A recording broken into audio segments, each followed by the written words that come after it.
నమస్కారం మిత్రులారా, మీరంతా ఎలా ఉన్నారు? మంచి మానసిక స్థితిలో ఉండండి. భౌతికమైనటువంటి శరీర ఆరోగ్యం కంటే కూడా మానసికమైనటువంటి ఆరోగ్యం చాలా ముఖ్యం. మానసిక ఆరోగ్యం అంటే మంచి ఆలోచనలు,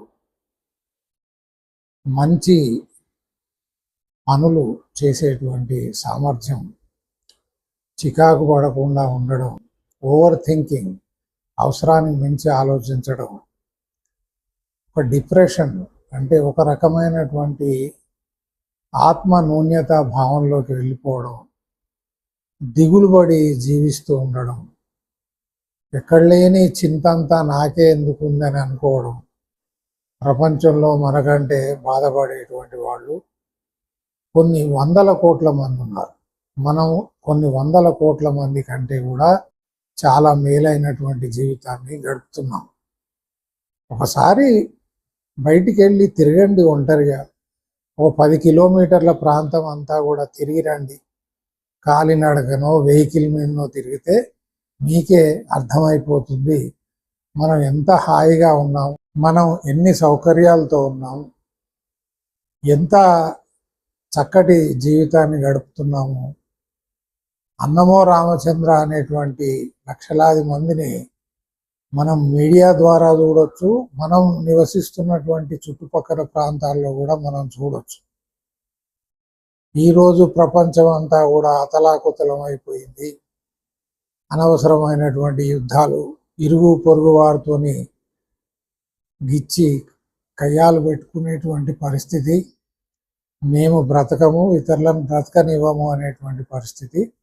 నా కన్ను పోయినా పర్వాలేదు కానీ అవతలి వాడికి మాత్రం 2 కళ్ళు పోవాలనేటువంటి థియరీ వచ్చేసింది అనమాట.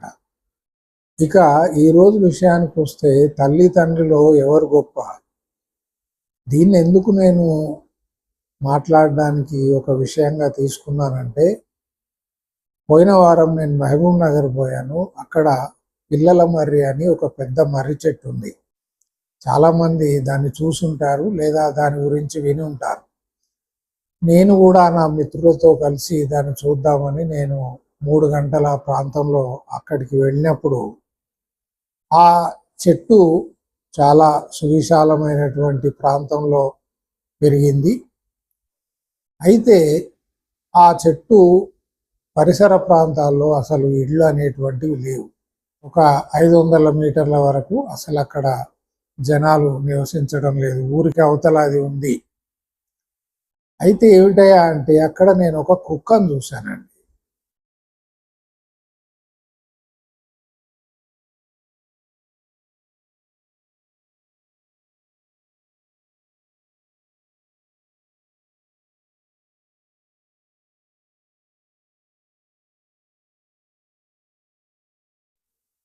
ఆ కుక్క ఎంత దయనీయమైనటువంటి పరిస్థితిలో ఉందంటే, ఆడకుక్క, ఒళ్ళంతా గాయాలు, ఒళ్ళంతా గజ్జి దానికి పట్టింది.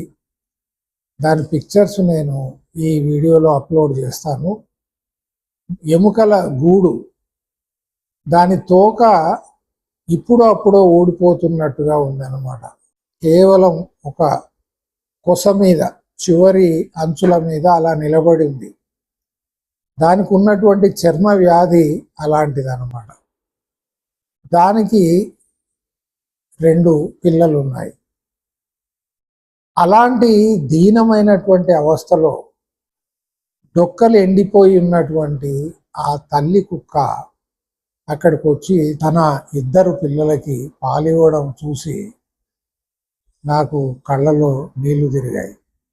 ఆ చుట్టుపక్కల చూస్తే ఎక్కడ కూడా అసలు ఆ మొగ కుక్క అనేటువంటిది కనబడలేదు. దాని అడుగుజాడలే లేవు. అంటే కేవలం తల్లి మాత్రమే తన పిల్లల్ని రక్షించుకుంటుంది. ఎలాంటి పరిస్థితిలోనైనా సరే, ఎంతటి ఆపద వచ్చినా తన పిల్లల్ని రక్షించుకునేటువంటి గుణం, ఆ విశాలమైనటువంటి మనస్తత్వం భగవంతుడు ఈ యొక్క స్త్రీ జాతికి ఇచ్చాడని నాకు అనిపించింది. ఈ సందర్భంగా నాకు ఒక సినిమా పాట కూడా గుర్తుకొస్తుంది. ధరణికి గిరి భారమా. ధరణి అంటే భూమి, గిరి అంటే కొండ.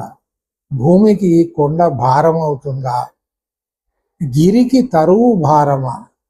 గిరి అంటే కొండ, తరువు అంటే చెట్టు. కొండకి చెట్టుకు బరువా. చెట్టుకు కాయ భారమా. ఆ చెట్టుకి కొన్ని వందలాది వేలాది పళ్ళు కాస్తాయి, అవన్నీ చెట్టుకు నిజంగా భారం అవుతాయా? అలాగే కనిపెంచే తల్లికి పిల్ల భారమా. నవమాసాలు మోసి కని ఆ శిశువు యొక్క లేదా జంతువు అయితే తన పిల్ల యొక్క ఆలన పాలన చూసి తను పస్తుండైనా సరే తను ఎన్ని బాధల గుండా వెళ్తున్నప్పటికీ తన బాధలన్నిటినీ దిగమింగి పిల్లలను కంటికి రెప్పలాగా కాపాడుకునేటువంటి స్త్రీ జాతికి లక్షలాది నమోవాక్కులు. కేవలం కోరిక తీర్చుకొని పక్కకు జరిగిపోయేటువంటి ఈ పురుష పుంగవులు ఎవరైతే ఉన్నారో, లేదా పురుష సమాజం, మగ జంతువులు ఏవైతే ఉన్నాయో, వీటి స్వభావం ఎంత నీచాతి నీచమైందో, క్రూరమైందో మీరు గమనించవచ్చు.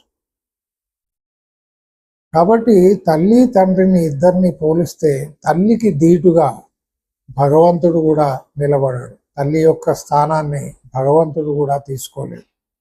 ఎందుకంటే భగవంతుడు కూడా స్వయాన ఈ భూమి మీదకి రావాలంటే ఆయనకు కూడా ఒక తల్లి గర్భం కావాలి. కాబట్టి అలాంటి తల్లులందరికీ కూడా ఈ వీడియోను అంకితం చేస్తూ నమస్కారం.